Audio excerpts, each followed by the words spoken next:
তাহলে Gulliver's travel by Jonathan Swift একজন অসাধারণ বলতে গেলে জনাথন সুইফট অসাধারণ লেখক ছিলেন, যিনি স্যাটায়ারকে বেশি প্রমোট করেছেন। স্যাটায়ার মানে ব্যঙ্গাত্মক রচনা। গ্যালিভার্স ট্রাভেল যখন আমরা পড়বো, গ্যালিভার্স ট্রাভেলের মধ্যে আমরা সমাজকে দেখতে পাবো অন্য আলোতে। গ্যালিভার্স ট্রাভেল পড়বার সময় আমরা অনেক হাসবো, তার কারণ গ্যালিভার্স ট্রাভেল যখন আমরা দেখছি সেখানে লিলিপুটসদের কথা পাচ্ছি। এখানে লিলিপুটসরা রয়েছে, ছোট ছোট মানুষরা রয়েছে যারা গ্যালিভারকে ধরে রেখেছে, বেঁধে রেখেছে, তাই না? এখানে আমরা যদি দেখি ছোট ছোট মানুষগুলো সবাই গ্যালিভারকে ধরে রেখেছে, বেঁধে রেখেছে, কিন্তু আমরা এবং গ্যালিভার এই যে ছোট 6 ইঞ্চির মানুষগুলোর, এরা এত এক্সিলেন্ট ইঞ্জিনিয়ার, এরা এক্সিলেন্ট লয়ার, এমপি, এমএলএ, এদের মধ্যে সব কিছু রয়েছে। এবং এরা সবাই এই যে গ্যালিভার্স ট্রাভেলের যখন যে ফার্স্ট ট্রাভেলিংটা দেখবো, এখানে আমরা দেখতে পাবো তারা খুবই বুদ্ধিমান, কিন্তু আমাদের হাসি লাগবে তাদের রীতিনীতি আলোচনাতে, এবং তারা যে ছোট ছোট বিষয় নিয়ে ঝগড়া ঝামেলা করছে সেইগুলো দেখে। কিন্তু আমরা পরবর্তী সময় যখন উপলব্ধি করবো যে গ্যালিভার্স ট্রাভেলের সেকেন্ড পার্টে, যে গ্যালিভার যখন রাক্ষসদের দ্বীপে পৌঁছে যাচ্ছে এবং গ্যালিভার নামক মানুষটি নিজে লিলিপুট হয়ে যাচ্ছে ওই রাক্ষসদের সামনে, তখন কিন্তু আমরা উপলব্ধি করবো যে size does not matter until it is compared, there is a comparison. Size ম্যাটারই করে না যতক্ষণ না কম্প্যারিজন হয়, তাই না? কোনো দার্শনিক ঠিকই বলেছিলেন, size doesn't matter until it is compared. মানে একটা জিনিস, সাপোজ আমি একটা বইকে বলছি, this is a book, right? এই বইটা, এটা ছোট না বই, এই বইটা ছোট না বড়? এবার তোমরা সাইজে রাইট, এটা ছোট না বড়? তুমি যদি বলছো ছোট বই, তাহলে এর থেকেও যদি একটা ছোট বই আমি দেখাই, তাহলে তুমি বলবে এটা বড়। আবার যদি তুমি বলছো তুমি বড়, এর থেকেও যদি একটা বড় বই সামনে রেখে দিই, তখন বলবে এটা ছোট। তাহলে এমনিতে কোনো বস্তুরই সাইজ কোনো বোঝা যায় না। ঠিক মানুষ হিসাবে আমাদের কি সাইজটা কি বড় না ছোট? মানুষ হিসাবে কোনো কিছুই আমরা বলতে পারবো না। কিন্তু আমরা যদি রাক্ষসদের সামনে যাই আমরা ছোট, আবার যদি লিলিপুটদের সামনে যাই আমরা বড়, তাই না? তো আমরা লিলিপুটদের দেখে হাসছি, তাদের রীতিনীতি দেখে হাসছি, তাদের ব্যবহার দেখে হাসছি, তাদের ছোট ছোট বিষয় নিয়ে ঝগড়া ঝামেলা দেখে হাসছি, এবং তার প্রধান কারণ হলে যে তারা ছোট, এত ছোট মানুষ হয়েও এরা নিজেদের মধ্যে আবার এত রীতিনীতি বানিয়েছে, এইরকম আমরা ভাবতে শুরু করছি, which is absolutely wrong and full of sarcasm. তার কারণ তুমি মানুষের যা আকৃতি রয়েছে, আমাদের সাধারণত হাইটগুলো কত ফুট থেকে হয়? মেবি 4 থেকে 7 মধ্যেই ঘোরাফেরা করে, ঠিক আছে? 4 ফুট থেকে 7 ফুটের মধ্যেই ঘোরাফেরা করে, তার বেশি তো হয় না, তার কমও সাধারণত হয় না, ইন জেনারেল হতে পারে কারকর, সেটা আলাদা। কিন্তু এই যে দৃষ্টিকোণটা রয়েছে যে ওরা 6 ইঞ্চির মানুষ বলে যে ওদের আবার রীতিনীতি থাকতে পারে, এই যে থিঙ্কিংটা, this very thinking is very wrong. বুঝতে পারলে? এই থিঙ্কিংটাও যেন উনি অ্যাটাক করবেন গ্যালিভার্স ট্রাভেলসের মধ্যে দিয়ে। আমরা হাসবো লিলিপুটদের আচরণ দেখে, কিন্তু পরবর্তী সময় আমরাই রিয়েলাইজ করবো যে আমরা তো নিজেদের উপর হাসছি, আমরা তো সেই লিলিপুটগুলো আর তো কেউ নয়, মানুষের মতোই, একই। যাই হোক, গ্যালিভার্স ট্রাভেলের আরও একটি নাম রয়েছে, নামটাকে অবশ্যই মনে রাখবে, travels into several remote Nations of the world. তাহলে গ্যালিভার্স ট্রাভেলস পপুলার নাম, তবে এর আরও একটি নাম রয়েছে, travels into several remote Nations of the world, এটা তার আরেকটা নাম। গ্যালিভার্স ট্রাভেল প্রধান চরিত্রের নাম হচ্ছে লেমুয়েল গ্যালিভো, ঠিক আছে? লেমুয়েল গ্যালিভো, যাকে আমরা সংক্ষেপে গ্যালিভার বলছি, এবং নামকরণের মধ্যে গ্যালিভার্স ট্রাভেলস রয়েছে। গ্যালিভার্স ট্রাভেল প্রকাশিত হয়েছে 1726 সালে, 1726 এবং যখন প্রকাশিত হয়েছিল গ্যালিভার্স ট্রাভেল, তখন কিন্তু কোনো প্রকার নাম ছিল না লেখক কোনো নিজের নাম দেননি। তার কারণ তিনি সন্দেহ করেছেন যে এটা সমাজে প্রতিক্রিয়া সৃষ্টি করবে, এবং তার কারণ তিনি এত আক্রমণ করেছেন মানব সভ্যতাকে, মানব জাতিকে, মানব নেচারকে এবং পলিটিক্যাল ফিগার্সদের। তিনি অ্যানোনিমাসলি এটাকে পাবলিশ করেছিলেন, জনাথন সুইফট প্রথমে। এবার জনাথন সুইফট সম্বন্ধে যদি এক দু কথা জেনে নিই, তাহলে জানবো জনাথন সুইফটের জন্ম হয়েছে আয়ারল্যান্ডে, এবং তিনি অ্যাংলো আইরিশ নেচারের তিনি ছিলেন। ইংলিশ লিটারেচারকে খুবই ভালোবাসতেন, এবং তার লিটারেচার সাহিত্যের মধ্যে আমরা এই যে স্যাটায়ার, এই ব্যঙ্গ ব্যাপারটাকে অনেক বেশি করে দেখতে পাই তার লেখাজোখার মধ্যে, ঠিক আছে? এবার আমরা বলি তার সম্বন্ধে কি কেউ কিছু বলেছে না? আমাদের গ্যালিভার্স ট্রাভেলের লেখা সম্বন্ধে অনেক ভালো কমেন্ট্রি রয়েছে, অনেক ভালো সমালোচনা রয়েছে গ্যালিভার্স ট্রাভেলসের লেখার সম্বন্ধে, গ্যালিভার্স ট্রাভেলসের উপর এবং জনাথন সুইফটের উপর অনেক ভালো মতামত রয়েছে, সমালোচনা রয়েছে। তবে সবাই মোটামুটি একমত যে গ্যালিভার্স ট্রাভেলসের লেখক Jonathan Swift one of the best satirist, তিনি সব থেকে ভালো স্যাটায়ার বা ব্যঙ্গ করতে পারেন। ঠিক আছে, চলো শুরু করা যাক পার্ট 1টাতে। A voyage to Lilliput. Voyage to Lilliput প্রথমে কি দেখতে পাবো? ঠিক আছে, এখানে আমরা দেখতে পাবো একটা ট্রাভেলিং দেখতে পাবো। The travel begins with a short preamble in the Lemuel Gulliver gives a brief outline of the life and history before his voyage. প্রথমে গ্যালিভার নিজের জীবনযাত্রা বলছেন এবং নিজের এডুকেশন বলছেন, যে আমি একটা ডাক্তারের কাছ থেকে, সার্জেন্টের কাছে থেকে নিয়ে কিছু ডাক্তারি বিদ্যা শিখলাম, আমি নেভিগেশন শিখলাম, আমার মোটামুটি সমুদ্র সম্বন্ধে আইডিয়া ছিল, তাই আমি একটা জাহাজে চাকরি জুটিয়ে ফেললাম। ঠিক আছে, তারপর কি হলো?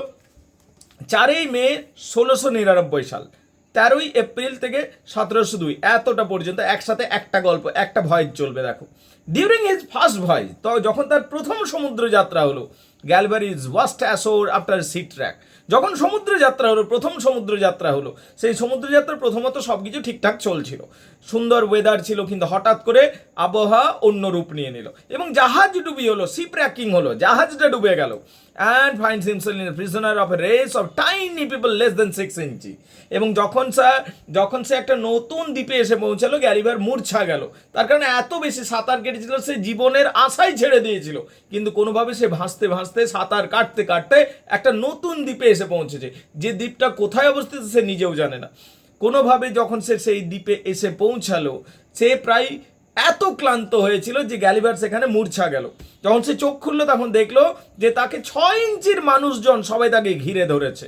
ঠিক আছে, 6 inches tall, much like the little people in mythology. আমরা হয়তো মিথোলজিতে এইরকম ছোট ছোট মানুষের কথা পেয়েছি, সেই সমস্ত মানুষদের কথা কিন্তু এখানে উল্লেখিত রয়েছে, যাদের শহরে গ্যালিভার এসে পৌঁছালো। Who are inhabitants of the islands of the country call Lilliput, country of Lilliput. এই দেশটার নাম, এই দেশটাতে এসে পৌঁছাচ্ছে, যেটাকে বলা হচ্ছে কান্ট্রি অফ লিলিপুট। লিলিপুটদের দেশে এসে পৌঁছালো, যাদের উচ্চতা খুবই ছোট, মানুষগুলোর উচ্চতা।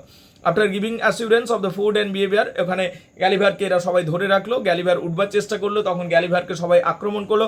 গ্যালিভার বুঝলো যে এখানে বীরত্ব দেখিয়ে কিছু লাভ নেই, এদের সাথে মিউচুয়াল আন্ডারস্ট্যান্ডিংয়ে আসতে হবে। গ্যালিভার তখন ভালো বিহেভ করলো এবং ওরাও গ্যালিভারের সাথে ভালো বিহেভিয়ার করলো। হি ইজ গিভেন রেসিডেন্স, তাকে এরা থাকার ব্যবস্থা করে দিল, খাওয়া দাওয়ার ব্যবস্থা করলো, and became favourite of the Lilliputs royal court. এবং গ্যালিভার এত বড় রাক্ষস হতে গেছে যে সবাই আস্তে আস্তে গ্যালিভারকে দেখবার জন্য ভিড় জমাতে শুরু করলো। সেখানে গ্যালিভারকে দেখার জন্য টিকিট সিস্টেম করা হলো। গ্যালিভারকে, যেহেতু হিংস্র প্রাণী তো ছিল না, গ্যালিভার তো মানুষ, রেশনাল প্রাণী, তো গ্যালিভার সবাইকে ধরে খেয়ে দিত না। ঠিক আছে, গ্যালিভার সকলের সাথে ভালো আচরণ করতো এবং আলটিমেটলি সবার হার্ট উইন করলো গ্যালিভার। রাজা রানীরাও পছন্দ করতে শুরু করলো গ্যালিভারকে। গ্যালিভার যেখানে ছিল সেই জায়গাটাতে গ্যালিভারকে একটা থাকবার ব্যবস্থা করে দেওয়া হলো। Is also given permission by the king of Lilliput to go around the city. গ্যালিভারকে স্বাধীনভাবে চলাফেরা করারও অধিকার দেওয়া হয়েছিল কিছু কন্ট্যাক্ট করার পর, মানে কিছু রিটার্ন কন্ট্যাক্টের পর। Is also given the permission by the king of Lilliput to go around the city on the condition that he must not hurt any subject, যে তিনি ঘোরাফেরা করবেন কিন্তু কাউকে আঘাত করবে না। কারণ গ্যালিভার এতই বড় তাদের কাছে, যেন একটা প্রকাণ্ড রাক্ষস। ওই রাক্ষস যদি যে কোনো জায়গায় হাঁটা চলা করে, তো প্রচুর মানুষ তার পায়ে চাপা পড়ে মরে যাবে। তাই গ্যালিভার যখনই চলতো, আগে থেকে অ্যানাউন্স করা হতো। ঠিক আছে, at first the Lilliputs are hospitable to Gulliver. আমরা এখানে দেখতে পাই গ্যালিভারকে প্রচণ্ড ভালোবাসছে লিলিপুটের লোকেরা, লিলিপুটসরা। But they are also very threat the size imposes to them. কিন্তু তারা একটা কোথাও দুশ্চিন্তাগ্রস্ত, যে এত বড় মানুষটা আমাদের যদি বিরোধী হয়ে যায় কোনোদিন, তাহলে কিন্তু আমরা মহা ঝামেলায় পড়ে যাবো, মুশকিলে পড়ে যাবো। The Lilliputians reveal themselves to be a people who put great emphasise on tribal matter. এখানে আমরা দেখতে পাচ্ছি গ্যালিভার লিলিপুটদের বিভিন্ন রীতিনীতি, সংস্কৃতি, কালচারকে তুলে ধরছেন এবং তার ছোট ছোট জিনিসকে বেশি গুরুত্ব দিতেন এবং ছোট ছোট জিনিস নিয়ে অনেক ঝামেলা করতেন। খানিকটা মানুষের মতোই বাই দেবে, মানুষও ছোট ছোট জিনিস নিয়ে ঝামেলা করে। ফর এক্সাম্পল উদাহরণস্বরূপ একটা বলা হয়েছে, which ends of the egg a person cracks become the basic and the deep political wrapped with the nation. Political party আছে ওখানে, দুটো পলিটিক্যাল পার্টি, তাদের মতবিরোধ কোথায়, যে ডিমের কোন দিকটা ভাঙা হবে, সরু দিকটা না ভোতা দিকটা ভাঙা হবে। They are people who revel display of the authority and performance of power. ওখানে বিভিন্ন মন্ত্রী রয়েছে, রাজসভাসদ রয়েছে, তাদেরকে সরু সুতোর ওপর লাফঝাপ করে নিজের দক্ষতা প্রমাণ করতে হয় এবং তাদের প্রমোশন হয়। মানে ইললজিক্যাল সব প্রসিডিওর রয়েছে, যে প্রসিডিওরের মধ্যে দিয়ে তাদের পদোন্নতি হয়, খানিকটা মানবদের মতোই, মানুষের মতোই। Gulliver assist the Lilliputians to subdue their neighbours, এবং সর্বোপরি এই যে লিলিপুটসরা যাদের কাছে গ্যালিভার রয়েছে তারা চেষ্টা করে সবসময় প্রতিবেশীতেও ওইরকম ছোটো ছোটো মানুষ থাকে, ঠিক আছে, তাদেরকে দমিয়ে রাখার চেষ্টা করে, এবং তার মধ্যে একটা সময় সংঘর্ষ আসছে এবং লিলিপুটদের হয়ে গ্যালিভার লড়াই করছে, এবং গ্যালিভার কি করছে, প্রতিবেশী রাষ্ট্র যারা ওই ছোট ছোট মানুষ তাদের সমস্ত জাহাজগুলোকে নিয়ে চলে আসছেন, এর ফলে প্রতিবেশীরা সারেন্ডার করছে। কিন্তু গ্যালিভারের এই ক্রিয়াকর্মে সবাই খুশি তো হচ্ছে, কিন্তু এই লিলিপুটদের লোভ আবার প্রচণ্ড বেড়ে যাচ্ছে। লিলিপুটদের যে মহারাজা তিনি বলছেন না, ওই প্রতিবেশীদের আমরা একেবারে অসহায় করে দিতে চাই, কিন্তু গ্যালিভার সেটাতে রাজি হচ্ছে না। তার কারণ গ্যালিভার মনে করেন যে প্রতিবেশীদের অসহায় করে তাদেরকে গোলাম বানিয়ে রাখা ঠিক নয়, তাই তিনি বিরোধিতা করছেন। শেষ পর্যন্ত গ্যালিভারের মধ্যস্থতায় দুটো রাষ্ট্রের মধ্যে একটা শান্তি চুক্তি স্বাক্ষরিত হচ্ছে। এর ফলে লিলিপুটদের মহারাজার চোখে গ্যালিভার একটা বিদ্রোহী বা গ্যালিভার একটা বদমাইশ লোকে পরিণত হচ্ছে, কারণ লিলিপুটরা মনে করছিল আমরা এই লোকটাকে খাবার দিচ্ছি, থাকবার জায়গা দিচ্ছি, এর তো দায়িত্ব ছিল, আমরা যেটা বলবো সেটা এই লোকটা করে, এ কেন নিজের বুদ্ধি নিজের হৃদয়কে কাজে লাগাচ্ছে, ঠিক আছে, এবং এ কেন আমাদের শান্তি চুক্তি স্বাক্ষরিত করিয়ে দিল। সো তাদের চোখে, এই লিলিপুটদের চোখে গ্যালিভার খানিকটা ভিলেন হয়ে যাচ্ছে। তো বাই দ্য ওয়ে, যারা অপোজিট সাইডে ছিল তাদের চোখে গ্যালিভার আবার খুব ভালো হয়ে যাচ্ছে, তার কারণ তারা জানলো যে যদিও এই লোকটা আমাদের সমস্ত রণতরীকে নিয়ে চলে গেছে, তবুও এই লোকটা নিষ্ঠুর লোক নয়, এবং এর মধ্যস্থতাতে শান্তি চুক্তি স্বাক্ষরিত হয়েছে। তারা গ্যালিভারকে আমন্ত্রণ করছে, গ্যালিভার তাদের দেশে যাচ্ছে। এই জিনিসটা হওয়ার পর লিলিপুটরা আরোই রেগে যাচ্ছে গ্যালিভারের উপর, ঠিক আছে, এবং কি হচ্ছে, এবং তার পরিকল্পনা করছে যে গ্যালিভারকে কোনোভাবে শাস্তি দেওয়া হবে। Gulliver is charged with the treason. গ্যালিভারের অনুপস্থিতিতে, গ্যালিভার যখন প্রতিবেশী রাষ্ট্রে গেছে তখন গ্যালিভারের বিরুদ্ধে ট্রিজন মানে বিশ্বাসঘাতকতার চার্জ আনা হচ্ছে, এবং আদার ক্রাইমস, সাথে সাথে অন্যান্য অপরাধও সংগঠিত করেছে নাকি সেই সমস্ত বলা হচ্ছে। Urinating in the capital through was putting the fire, he was convinced and sentenced to be blinded. এবং পার্লামেন্ট থেকে, মন্ত্রিসভা থেকে সিদ্ধান্ত হচ্ছে যে গ্যালিভার একবার ফিরে আসার পর তাকে অন্ধ করে দেবো আমরা সবাই মিলে, with the assistant of the kind friend. কিন্তু গ্যালিভার সেই সমস্ত খবর জানতে পেরে যাচ্ছে। কার কাছ থেকে জানতে পেরে যাচ্ছে? তার একজন বন্ধু রয়েছে, তাই সেই বন্ধুটা চুপি চুপি গ্যালিভারকে সব কিছু জানিয়ে দিচ্ছে। গ্যালিভার যখন জানতে পারছে যে লিলিপুটরা তাকে অন্ধ করার পরিকল্পনা করে, ইভেন মেরে ফেলার পরিকল্পনা করেছিল, কিন্তু মেরে ফেলাটা ঠিক হবে না বললো এই কারণে যে গ্যালিভার যদি মরে যায়, এই বিশাল দেহটা যখন পচবে চারিদিকে কি হবে, মহামারী দেখা যাবে। তাই মেরে ফেলাটা সলিউশন নয়, মেরে ফেলাটাও হতো যদি না সেটা তাদের বিরুদ্ধে যেত, তাই অন্ধ করে দিতে চায় ওরা আপাততভাবে। গ্যালিভার যখন এটা শুনছে, গ্যালিভারের খারাপ লাগছে, এবং গ্যালিভার কি করছে, যে নতুন রাষ্ট্রে গ্যালিভার এসছে সেখান থেকে বলছে যে আমি এবার বাড়ি ফিরে যেতে চাই। হঠাৎ করে সেই দিন একটা অ্যাবান্ডন বোট, একটা মানুষের নৌকা ভাসতে ভাসতে চলে আসছে, কিছুটা ভাঙাচোরা হাল ছিল, কিন্তু গ্যালিভার সেই নৌকাটাকে ঠিক করছে এই লিলিপুটদের সাহায্য নিয়ে, এই নতুন দ্বীপের যারা লিলিপুট রয়েছে বা ছোট মানুষ রয়েছে তাদের সাহায্য নিয়ে মোটামুটি নৌকাটা তৈরি হয়ে যাচ্ছে, এবং গ্যালিভার সেই নৌকায় চড়ে সেই লিলিপুটদের ছেড়ে দিয়ে বেরিয়ে যাচ্ছে। বহুদিন জার্নি করছে, কিছু ছোট ছোট প্রাণীও নিয়ে নিয়েছিল, ফল মূল খাবার নিয়ে নিয়েছিল। গ্যালিভার অনেক দিন জার্নি করার পর আলটিমেটলি হিউম্যান শিপ দেখতে পাচ্ছে, এবং গ্যালিভারের প্রথম ট্রাভেলিং সমাপ্ত হচ্ছে, গ্যালিভার বাড়ি ফিরে আসছে। স্যার এইটা ছিল গ্যালিভারের প্রথম জার্নিটা। বলো গ্যালিভারের ফার্স্ট জার্নিটা বুঝতে পারলে কিনা? গ্যালিভার্স ট্রাভেলসের যদি দ্বিতীয় অংশে আসি তাহলে আমরা কি দেখতে পারবো? গ্যালিভার্স ট্রাভেলসের দ্বিতীয় অংশে গ্যালিভার বাড়ি ফিরে আসছেন প্রথম অংশে, সেখানে বেশ কিছুদিন সুখে শান্তিতে পরিবারের সাথে কাটাচ্ছেন, কিন্তু কিছুদিন পর সমুদ্র আবার তাকে ডাকছে, এবং সর্বোপরি তার টাকা পয়সারও প্রয়োজন হয়ে পড়ছে, তাই গ্যালিভার ঠিক করছে যে আরেকবার আমি সমুদ্রে যাব। গ্যালিভার আবার সমুদ্রে রওনা করছেন, এবং আমরা দেখতে পাই গ্যালিভার একটা জাহাজে চড়ে যাচ্ছেন। গ্যালিভার এই জাহাজে চড়ছে, জাহাজ কিছুদিন সুন্দরভাবে সমুদ্রে রওনা দিচ্ছে, এবং যখন সমুদ্রে রওনা দিচ্ছে সব কিছুই মোটামুটিভাবে প্রথমে ঠিক ছিল। হঠাৎ একটা প্রচণ্ড ঝড় আসছে, ঝড়ে কি হচ্ছে, জাহাজের দিক পাল্টে যাচ্ছে, এবং জাহাজের মধ্যে প্রচুর জল সংকট দেখা যাচ্ছে, জল পাওয়া যাচ্ছে না, এবং বাধ্য হয়ে জাহাজ তখন একটা দ্বীপে এসে পৌঁছাবে। একটা নতুন দ্বীপ দেখতে পাচ্ছে, সেই দ্বীপে তারা ভাবলো, জাহাজের লোকজন ভাবলো এখানে জল পাওয়া যাবে। তো সেই নতুন দ্বীপে এসে পৌঁছেছে গ্যালিভারের যে জাহাজটা ছিল সেই জাহাজটা কিন্তু দ্বীপ পর্যন্ত আসতে পারলো না। Suppose this is the ship, ধরে নাও এইটা হলো সমুদ্রটা, এইটা হলো দ্বীপটা, এটা সমুদ্রটা, এটা হলো দ্বীপটা, বুঝতে পারছো? এবার গ্যালিভারের জাহাজ আসছে, এটা সমুদ্রটা, কাগজটা সমুদ্রটা, এটা দ্বীপটা, ঠিক আছে, দিস ইজ। এবার জাহাজটা যখন আসছে তো সরাসরি দ্বীপে আসতে পারছে না, তার কারণ মাঝে কিছু ছোঁচালো ছোঁচালো পাথর রয়েছে, ঠিক আছে। তো সেই জন্য সেই জাহাজটা সরাসরি দ্বীপে আসতে পারছে না। কয়েকটা নৌকা নিয়ে কয়েকজন আগ্রহী নাবিক নেমে যাচ্ছে যে ভেতরে ওই দ্বীপের মধ্যে কোনো ফ্রেশ ওয়াটার, ড্রিঙ্কিং ওয়াটার পাওয়া যাবে কিনা। তো গ্যালিভারও তাদের মধ্যে ছিল, কারণ গ্যালিভারের বরাবরই আগ্রহ বেশি। তো গ্যালিভারও সেই নৌকা নিয়ে নেমে যাচ্ছে এবং তারা সেই জায়গাতে যখন যাচ্ছে সেটা শুধুমাত্র পাথুরে ভূমি। গ্যালিভার আরেকটু আগ্রহ নিয়ে ভিতরে চলে যাচ্ছে, কয়েক মাইল ভিতরে চলে যাচ্ছে। তো গ্যালিভার যখন ঘোরাফেরা করে আসছে তখন দেখছে যে তাদের সমস্ত নৌকাগুলো প্রাণপরে ছুটে পালাচ্ছে। কেন ছুটে পালাচ্ছে? ওখানে একটা ভয়ানক প্রাণী, বলতে পারো ডাইনোসরের মতো, ঠিক আছে, একটা ভয়ানক প্রাণী তাদের তাড়া করেছে। একটা বড় লিজার্ডের মতো, বড় একটা ডাইনোসরের মতো একটা লিজার্ডের মতো প্রাণী তাদের তাড়া করেছে। তো সেই দেখে সবাই প্রাণপরে পালিয়েছে গ্যালিভারকে ছেড়ে দিয়ে। গ্যালিভার একটা নতুন দ্বীপে নতুন জায়গাতে ফেসে রয়ে গেল। গ্যালিভার দেখলো যে এখানে দাঁড়িয়ে তো কোনো লাভ নেই, ওই প্রাণীটা তাকেও খেয়ে ফেলতে পারে। তাই গ্যালিভার অন্যদিকে জার্নি শুরু করলো।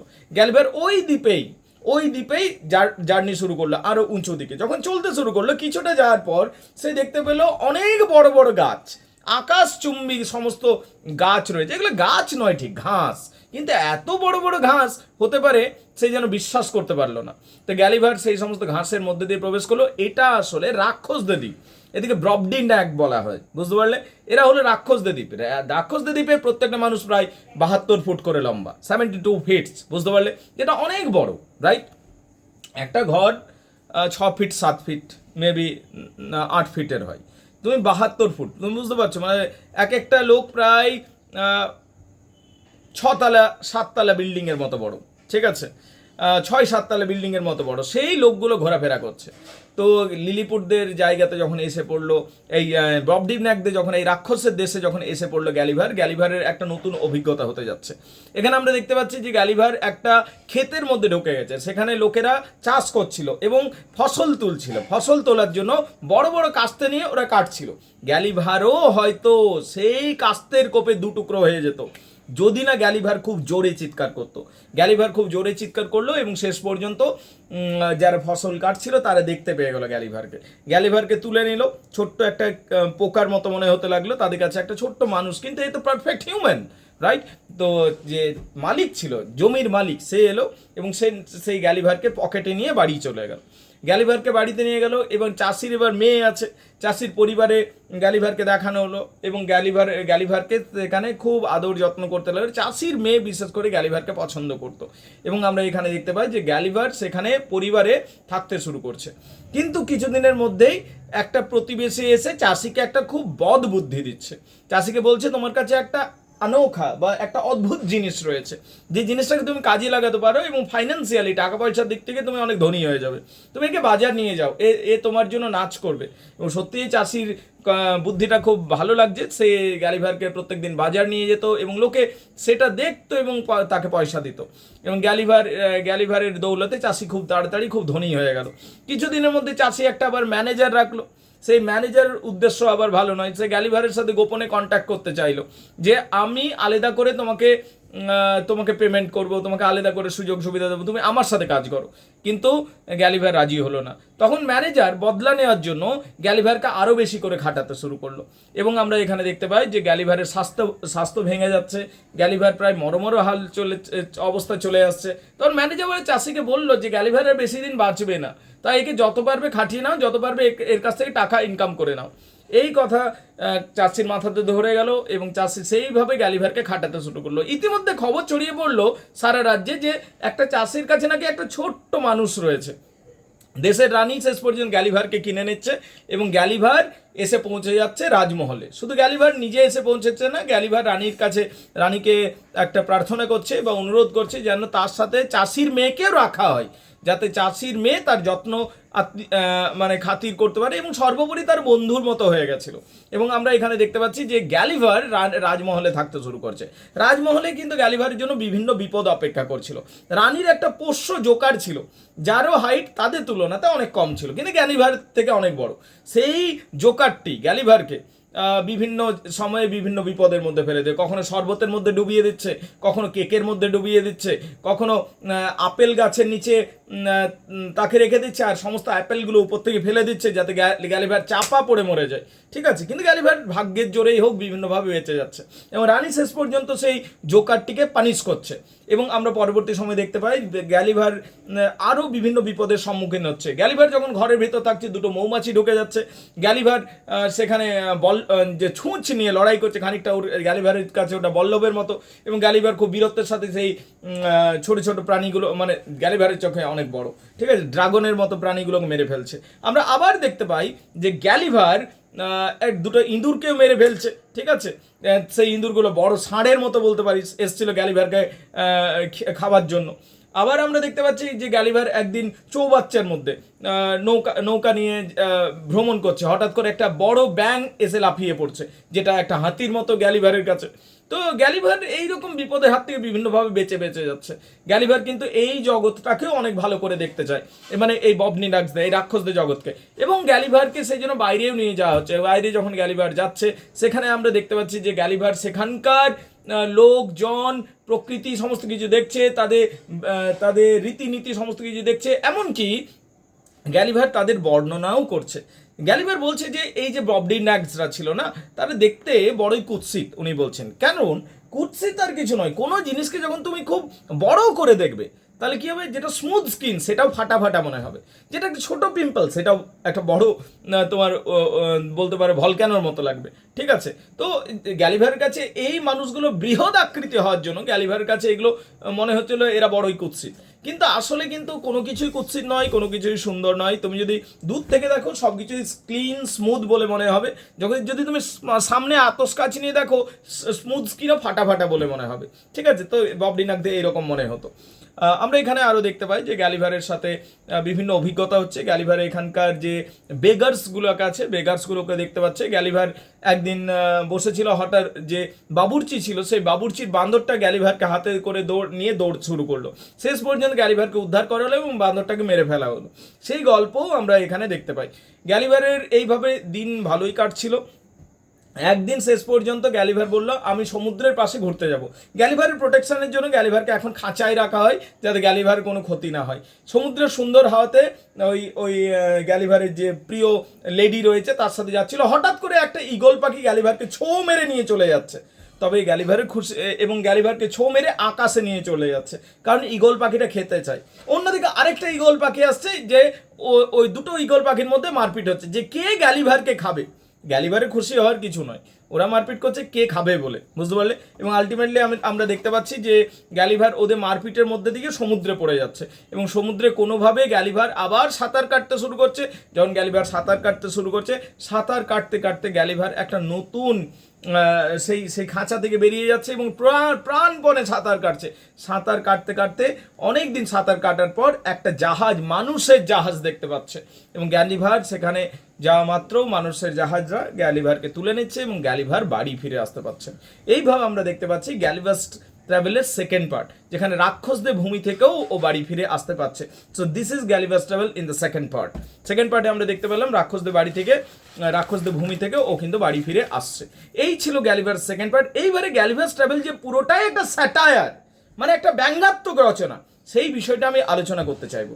মানে গ্যালিভার ট্রাভেলকে আমরা যখন দেখছি লিলিপুটদের রীতিনীতি কথাবার্তা, ওদের পলিটিক্যাল পার্টি রয়েছে, ওরা ডিম ভাঙার বিষয় নিয়ে ওরা নিজেদের মধ্যে ঝগড়া করে লিলিপুটদের। আবার যখন ববনিডাক্সদের দেখছি আমরা, সে এই যে জিনিসগুলো নিয়ে আমরা হাসছি, আমরা বলছি এরা কীরকম রে, এরা এত তুচ্ছ মানুষ কিন্তু এরা নিজেদের মধ্যে পার্টি পলিটিক্স করে, এরা এত বড় মানুষ কিন্তু এই সমস্ত রীতিনীতি করছে। আমরা হাসছি, আমরা মজা পাচ্ছি, কিন্তু আসলে এগুলো কোনো, তুমি যে সাইজটাকে ভুলে যাও, এরা কিন্তু মানুষই, মানে আমরা যে হাসলাম বেসিক্যালি আমরা নিজেদের উপরেই হাসলাম। তো গ্যালিভার ট্রাভেল অবশ্যই একটা উপভোগ্য গল্প, কিন্তু আমাদের মনে রাখতে হবে Gulliver travel is a satire.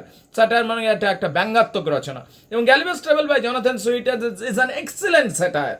এটা একটা অসাধারণ স্যাটায়ার। পরীক্ষাতে একাধিকবার প্রশ্ন এসছে যে Gulliver travel is a satire, ব্যাখ্যা করো। ঠিক আছে, তাহলে গল্পটা বলার সাথে সাথে গ্যালিভার ট্রাভেলে কোথায় কোথায় স্যাটায়ার রয়েছে, কোথায় কোথায় ব্যঙ্গ রয়েছে, সেই বিষয়টাও আলোচনা করা যাক। এইটুকু বোঝার পর সামারি ওয়াইজ বললাম, এরপরে আমি স্যাটায়ারটাকেও ব্যাখ্যা করছি যে গ্যালিভাস ট্রাভেলের কোথায় কোথায় স্যাটায়ার রয়েছে। এটা একটা নিশ্চিতভাবে এটা একটা পলিটিক্যাল স্যাটায়ার, তাতে কোনো সন্দেহ নেই। আগে এইটুকু বলো বুঝতে পেরেছো কিনা, তারপরে আমি এখনই বোঝাতে শুরু করবো গ্যালিভাস ট্রাভেলের কোথায় কোথায় স্যাটায়ারটা রয়েছে বা ব্যঙ্গটা রয়েছে। তবে এক কথায় মনে রাখবে, মানব প্রকৃতি বা হিউম্যান নেচারকে স্যাটারাইজ করা হয়েছে, হিউম্যান সোসাইটিকে স্যাটারাইজ করা হয়েছে, পলিটিক্যাল অ্যাটিটিউডকে স্যাটারাইজ করা হয়েছে, ব্যক্তিগত স্তরে রাজনৈতিক ব্যক্তিদেরও ব্যঙ্গ করা হয়েছে, এবং পলিটিক্যাল অ্যাটিটিউডকেও, এবং তুচ্ছ বিষয় নিয়ে মানুষের মধ্যে যে লড়াই করার প্রবৃত্তি, সেই বিষয়গুলোকেও সরাসরি ব্যঙ্গ করা হয়েছে গ্যালিভাস ট্রাভেলসে। বলো এইটুকু বোঝা গেছে কিনা আগে? Come on guys, Gulliver's Travels as a satire, Gulliver's Travels satire হিসাবে কীরকম? নিশ্চিতভাবে এটার মধ্যে প্রচুর ব্যঙ্গ রয়েছে। মানব সভ্যতাকেও ব্যঙ্গ করা হয়েছে, মানব প্রকৃতিকেও ব্যঙ্গ করা হয়েছে, রাজনৈতিক দৃষ্টিকোণকেও ব্যঙ্গ করা হয়েছে, রাজনীতিবিদদেরও ব্যঙ্গ করা হয়েছে, এবং ব্যক্তিগত স্তরেও ব্যঙ্গ রয়েছে। ঠিক আছে, Gulliver's Travel by Jonathan Swift is an excellent satire. তাই গ্যালিভাস ট্রাভেল জনাথন সুইফটের লেখা, এটা একটা excellent satire. In this novel, এই নোভেলে Swift has painted the naked truth of human nature. মানুষের প্রকৃতির নগ্ন চিত্রটাকে তিনি এঁকে তুলেছেন বা তুলে ধরেছেন। অ্যান্ড দ্য হিউম্যান সিভিলাইজেশন, এবং মানব সভ্যতার যে একটা রূপ রয়েছে, একটা নিষ্ঠুর রূপ রয়েছে, সেই বিষয়টাকেও তিনি তুলে ধরেছেন গ্যালিভাস ট্রাভেলসে। ঠিক আছে, Swift new that the book might create a strong reaction in the society. Jonathan Swift জানতেন, অনুমান করেছিলেন যে এই বইটা সমাজে একটা প্রতিক্রিয়া সৃষ্টি করতে পারে। তাই তিনি কি করেছিলেন, অ্যানোনিমাসলি প্রকাশ করলেন, বা গুমনাম বা নামহীনভাবে প্রকাশ করেছিলেন বইটা প্রথমে। From the very beginning to the end, প্রথম থেকে শেষ পর্যন্ত, very beginning to the end, প্রথম থেকে শেষ পর্যন্ত, Swift has pointed out our follies, আমাদের সমস্যাগুলো, আমাদের ভুল ত্রুটিগুলোকে বারবার তিনি তুলে ধরেছেন জনাথন সুইফট। এবং কি again and again he attacks, his attack, Jonathan সুইফটের অ্যাটাক শুরু হচ্ছে এই গ্যালিভাস ট্রাভেলসে, শুরু হচ্ছে from chapter 1, beginning with chapter 1 থেকে তিনি একেবারে এই যে আক্রমণটাকে মানুষের প্রতি, মানুষের প্রকৃতির প্রতি, মানুষের সিভিলাইজেশনের প্রতি আক্রমণটাকে তিনি চালাচ্ছেন, কিন্তু হাসতে হাসতে বলছেন, হাসতে হাসতে চড় মারছেন, তাই না? ওপস, রাইট?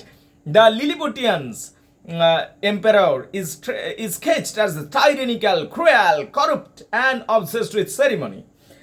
লিলিপুটদের যে মহারাজ, তাকে কি হিসাবে দেখানো হয়েছে? লিলিপুটদের যে মহারাজ, তাকে একটা অত্যাচারী, এমন একটা মহারাজ হিসাবে দেখানো হচ্ছে যে সবসময় উৎসব করতে চায়, একটা ক্রুয়েল, একটা খুব নিষ্ঠুর, একটা কারুপ্ট, একটা দুর্নীতিগ্রস্ত একটা সম্রাট হিসাবে দেখানো হয়েছে, যে শুধুমাত্র সেরিমানি করতে চায়, যে শুধুমাত্র উৎসব নিয়ে পাগলামি রয়েছে তার মধ্যে।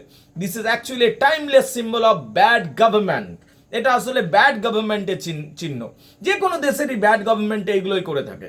And also biting satire on George one, king of England, George the ফার্স্টের উপরেও এটা একটা ব্যঙ্গ রয়েছে। জর্জ দ্য ফার্স্ট ঠিক সেই রকমই ছিল, ইংল্যান্ডের যিনি মহারাজা ছিলেন। The Lilliputian empress stand for Queen Anne. আবার যখন লিলিপুটিয়ান এমপ্রেসকে দেখি, কুইন অ্যানের কথা সম্ভবত বলা হচ্ছে। হু ব্লকড, যে আটকে দিয়েছিল জনাথন সুইফটের অ্যাডভান্সমেন্টকে, জনাথন সুইফটের উন্নতিকে আটকে দিয়েছিল। তো তিনি সুযোগ পেয়ে সেই কুইন অ্যানকেও তুলোধনা করে দিয়েছেন, বা কুইন অ্যানকেও সমালোচনা করেছেন। ঠিক আছে, এই কুইন অ্যানের জন্যই জনাথন সুইফট চার্চ অফ ইংল্যান্ডে যেতে পারেনি। ঠিক আছে, there are two political parties in Lilliput. লিলিপুটদের যদি আমরা রাজ্যের গল্পটা পাই, সেখানে আমরা দুটো পলিটিক্যাল পার্টির কথা পাই, লো হিলস এবং হাই হিলস। উঁচু হিল পরে আর নিচু হিল পরে জুতোর। ঠিক আছে, লো হিলস এবং হাই হিলস, দুটো political party. This correspondent respective Whig and Tories. এখানে আসলে হুইগ এবং টরি পার্টির কথা বলা হচ্ছে, ঠিক সেই রকম। The two major British political parties, সেই যুগে দুটো ব্রিটিশ মেজর পলিটিক্যাল পার্টি ছিল, হুইগ পার্টি, টরি পার্টি, যেন তাদেরই কথা আমরা এখানে পাচ্ছি। Swift got political weight in glorious revolution. Jonathan সুইফটের যদি আমরা ইতিহাস দেখি, তাহলে আমরা দেখব যে ইংল্যান্ডে যখন গ্লোরিয়াস রিভলিউশন হয়েছিল, গৌরবোজ্জ্বল বিপ্লব হয়েছিল, মহারাজা ইংল্যান্ডে যিনি মহারাজা ছিলেন, তিনি ভয়ে পালিয়েছিলেন, এক বিন্দু রক্ত খরচ না হয়ে সিংহাসন পাল্টে গেছিল, সিংহাসনে অন্য রাজা বসেছিল, এটা গ্লোরিয়াস রিভলিউশন বলা হয়। তো জেমস ডিড ফ্লি, ইংল্যান্ডের রাজা ছিলেন জেমস, তিনি পালিয়ে গেলেন ডিসেম্বর 11ই ডিসেম্বর পালিয়ে গেলেন 1688-তে। এবং William of Orange and his son in law and moderate Protestant arrive in England. William of Orange যখন এলেন, তার জামাইও এসেছিলেন কিছু সৈনিক নিয়ে, বিশেষ বড় সৈনিক ছিল, ছোট একটা সৈনিক দল নিয়ে এসেছিল লড়াই করবার জন্য। তখন ইংল্যান্ডের রাজা জেমস পালিয়ে গেছিলেন। এই যে বিপ্লব, এটাকে গ্লোরিয়াস রিভলিউশন হিসেবে কনসিডার করা হয়। এটাকে জনাথন সুইফট সাপোর্ট করেছিলেন politically. At the same time, Jonathan Swift was secretary of Sir William Temple. Sir William Temple is secretary ছিলেন Jonathan Swift, and he welcomed the Protestant William of Orange. তিনি William of orange, এই যে নতুন মহারাজা এলেন, তাকে সমর্থন করেছিলেন। Who was lenient towards Roman Catholic, যিনি রোমান ক্যাথলিকদের প্রতি সহানুভূতিশীল ছিলেন। But 1710 when it was obvious the Whig government would fall, কিন্তু পরবর্তী সময়ে যখন পরবর্তী সময়ে জনাথন সুইফট দেখলেন যে হুইগ গভর্নমেন্ট পড়ে যাবে, হুইগ গভর্নমেন্ট আর ক্ষমতা ধরে রাখতে পারবে না, জনাথন সুইফট কি করলেন? নিজের পলিটিক্যাল পজিশন পাল্টে ফেললেন, তিনি অপোজিশনে যোগদান করে দিলেন। ঠিক আছে, Jonathan Swift change his position and join Tories, তিনি টরি পার্টিতে যোগদান করে দিলেন, মানে পাল্টুরাম হয়ে গেছিলেন, বুঝলে? All this incident inspired Swift to write this novel. Jonathan Swift এই ঘটনা দ্বারা উৎসাহিত হয়ে এই উপন্যাসটি লিখলেন, Gulliver's travels, the novel which is full of satirical element. তো মানুষের প্রকৃতি, রাজনীতিবিদদের প্রকৃতি, রাজনীতির বিষয়গুলো এবং সমাজের বিভিন্ন দৃষ্টিকোণগুলোকেও তিনি এই উপন্যাসে তুলে ধরেছেন এবং ব্যঙ্গ করেছেন, তীক্ষ্ণভাবে ব্যঙ্গ করেছেন। হাসি ঠাট্টার মধ্যে দিয়েও অনেক কিছুকে বলেছেন, তিনি মজায় বলেছেন, কিন্তু চড় মেরে গেছেন, বুঝতে পারলে? At the part 1, আমরা যদি part 1 এ দেখি, part 1 is an allegorical account of the British politics. Allegorical account মানে পার্ট 1টা যদি আমরা পড়ি, পুরোপুরি British parliament, British MP MLA, British system সব কিছুকে যেন তুলোধনা করা হয়েছে বা সব কিছুর একটা সমালোচনা করা হয়েছে। During the turbulent early 18th সেঞ্চুরির পলিটিক্যাল যে টার্বুলেন্স চলছিল, সেই সমস্ত বিষয়গুলোকে তুলে ধরা হয়েছে। Actually in this time Tory and Whig competed with each other bitterly. এই যুগটাতে টরি এবং হুইগ পার্টি একে অপরের সাথে মারাত্মকভাবে পলিটিক্যাল বা রাজনৈতিক লড়াই করছিল। তো সেই বিষয়গুলোকে তিনি নিজের মতো করে এই উপন্যাসে তুলে ধরেছেন, যখন তিনি বলছেন যে এই লিলিপুটদেরও দুটো পলিটিক্যাল পার্টি রয়েছে, হাই হিল এবং লো হিল, সেটা আসলে টরি এবং হুইগকেই বোঝানো হচ্ছে, বুঝতে পারলে? Jonathan Swift wrote in support of the peace of Utrecht which ended the war. এখানে উইথ ফ্রান্স অ্যান্ড স্পেন, এখানে একটা লড়াই চলছিল সেই সময় একটা শান্তি চুক্তি হয়েছিল দুটো রাষ্ট্রের মধ্যে, স্পেন এবং ফ্রান্সের মধ্যে। এখানে সম্ভবত আমরা যখন লিলিপুটদের গল্প পড়ছি, সেখানে দুটো রাষ্ট্রের মধ্যে যে শান্তি চুক্তি করিয়ে দিচ্ছেন, সম্ভবত তারই একটা যেন হিন্টস আমরা পাচ্ছি।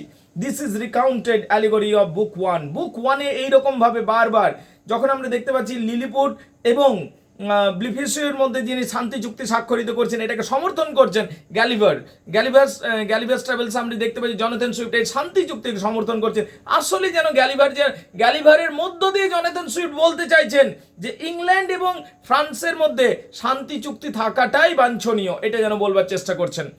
এবং Jonathan Swift's Gulliver's travel is written in the form of a travel book.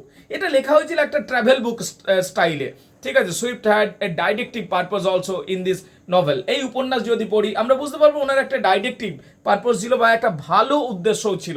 Through out the 4 books of Gulliver's travel, এই যে গ্যালিভার্স ট্রাভেলের যদি 4টা পার্টই আমরা দেখি, Swift Paints the political corruption. 4টা বইয়েতেই তিনি পলিটিক্যাল করাপশনকে খুব সুন্দরভাবে তুলে ধরেছেন, তার সাথে সাথে হিপোক্রেসিকে খুব সুন্দরভাবে তুলে ধরেছেন, ক্রুয়েলিটি অফ দ্য টাইমকে খুব সুন্দরভাবে তুলে ধরেছেন।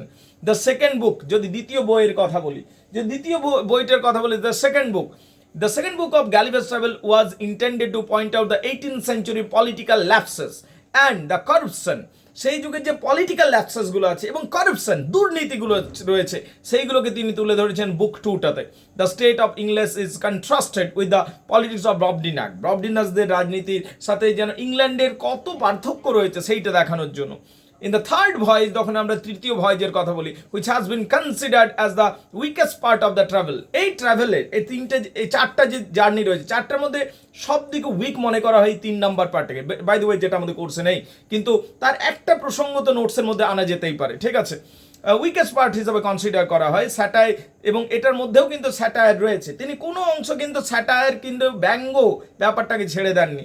রয়্যাল সোসাইটি, পিডান্ট্রি, রয়্যাল সোসাইটি থেকে শুরু করে পাণ্ডিত্য ফলানো থেকে শুরু করে লিটারেরি কমেন্টেটর এই দিকে এবং হিস্টোরিয়ানস দিকে তিনি সমালোচনা করেছেন এই পার্টটাতে, 3 নম্বর পার্টটাতে। The fourth book targets the principal attack on the man sense of pride. আমরা 4 নম্বর যদি অংশটা দেখি, সেখানে আমরা কি দেখতে পাবো, যে মানুষ কত অহংকারী এবং কত অন্যদের কিভাবে নিজের অহংকারে মত্ত হয়ে অন্য প্রাণীদের উপর যে কিভাবে টর্চার করে, সেই বিষয়গুলোকে আমরা দেখতে পাচ্ছি। He shows here how man becomes corrupt, irrational, evil and deficient in pride. অহংকারে পড়ে মানুষ যে কত ডেফিসিয়েন্ট হয়ে যায়, ইররেশনাল হয়ে যায়, কারাপ্টেড হয়ে যায়, সেই বিষয়গুলোকে আমরা দেখতে পাই। The most powerful attack comes in the part 1 and part 3। তবে আমাদের খেয়াল রাখতে হবে পার্ট 1 এবং পার্ট 3 খুব বেশি পাওয়ারফুল অংশ, মানে পার্ট 3তে দুর্বল মনে করা হয়, কিন্তু অ্যাটাকিং পজিশনটা খুব বেশি strong. But 2 and 4 is comparatively less sharp. আমরা যদি দেখি গ্যালিভার্স ট্রাভেলের প্রথম অংশটা এবং তৃতীয় অংশটা, এখানে অ্যাটাক বা স্যাটায়ারটা খুব তীক্ষ্ণ রয়েছে, ঠিক আছে। কম্পারেটিভলি সেকেন্ড পার্ট এবং পার্ট 4 মানে 4 নম্বর স্তরটা তুলনামূলকভাবে আক্রমণটা যেন কম হয়েছে, যেন তিনি একটা ব্যালেন্স করে চলতে চাইছিলেন, কখনো খুব আক্রমণ, কখনো গল্পের মতো নিয়ে যাওয়া, কখনো আবার তীক্ষ্ণ আক্রমণ, আবার কখনো গল্পের মতো নিয়ে যাওয়া, যাতে উপভোগ্য হয় এবং সাথে সাথে সমালোচনার দৃষ্টিকোণটাও কোনোভাবে ভোঁতা না হয়। তো এই টেকনিকের মাধ্যমে গ্যালিভার্স ট্রাভেলকে তিনি একটা সুন্দর উপভোগ্য উপন্যাসে পরিণত করেছেন। Actually Jonathan Swift did it intentionally to make it satiric at the same time entertaining. Gulliver's ট্রাভেলকে এইরকম তিনি ইচ্ছাকৃতভাবে লিখেছেন যাতে এন্টারটেইনিংও থাকে এবং স্যাটায়ার হিসাবেও নিজের গুণমানকে বজায় রাখে। অ্যাজ এ স্যাটায়ার, ব্যঙ্গাত্মক রচনা হিসাবে, the main purpose of Gulliver's travel is to shown certain shortcoming of 18th century English society.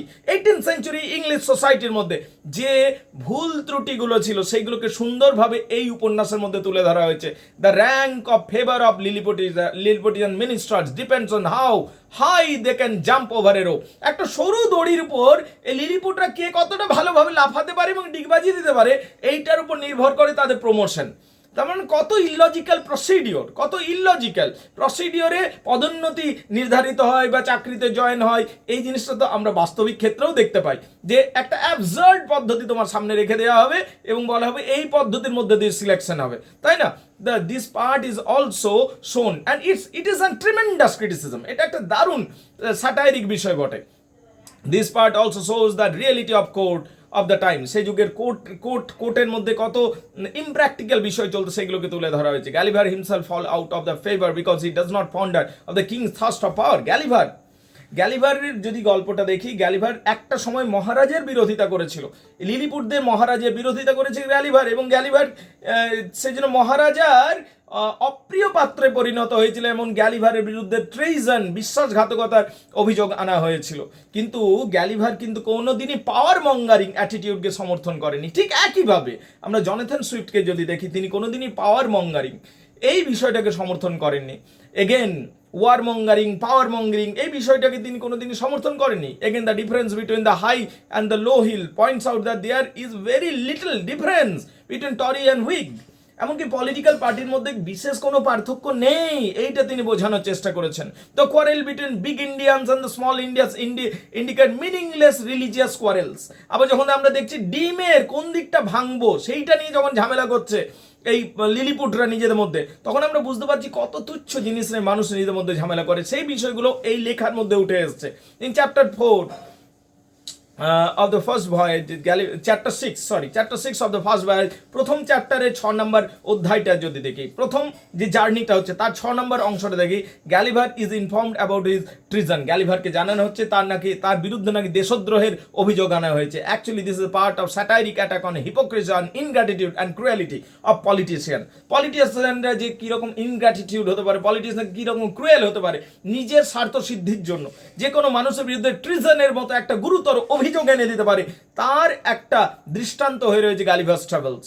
Thus in every chapter, তাই বলবো প্রত্যেকটা চ্যাপ্টারে গ্যালিভার্স ট্রাভেলসের প্রত্যেকটা চ্যাপ্টারে Jonathan Swift has attacked human civilisation, মানব সভ্যতাকে আক্রমণ করেছেন, হিউম্যান নেচারকে আক্রমণ করেছেন, পাওয়ার মঙ্গারিং অ্যাটিটিউডকে আক্রমণ করেছেন, and made us aware of our own follies. আমাদের নিজেদের ভুল ত্রুটি নিয়ে আমাদেরকে তিনি অনেকটা সচেতন করেছেন। আমরা হাসছি লিলিপুটদের ভুল ত্রুটি দেখে, আমরা হাসছি লিলিপুটদের আচার আচরণ দেখে, আমরা হাসছি লিলিপুটরা কত ছোট ছোট বিষয় নিয়ে লড়াই করছে এইটা ভেবে, কিন্তু আসলে আমরা এইগুলো হাসছি নিজেদের উপরেই। তার কারণ এটা আসলে লিলিপুটদের গল্প নয়, এটা আমরা নিজেদের উপর হাসছি। এইভাবে জনাথন সুইফট হাসতে হাসতে আমাদের যে যে ভুল ত্রুটিগুলো আছে সেইগুলোকে তীক্ষ্ণভাবে তুলে ধরেছেন আমাদের সকলের সামনে। So this is what Gulliver's Travels পরীক্ষার দৃষ্টিকোণ থেকে খুবই গুরুত্বপূর্ণ। Thank you very much indeed guys.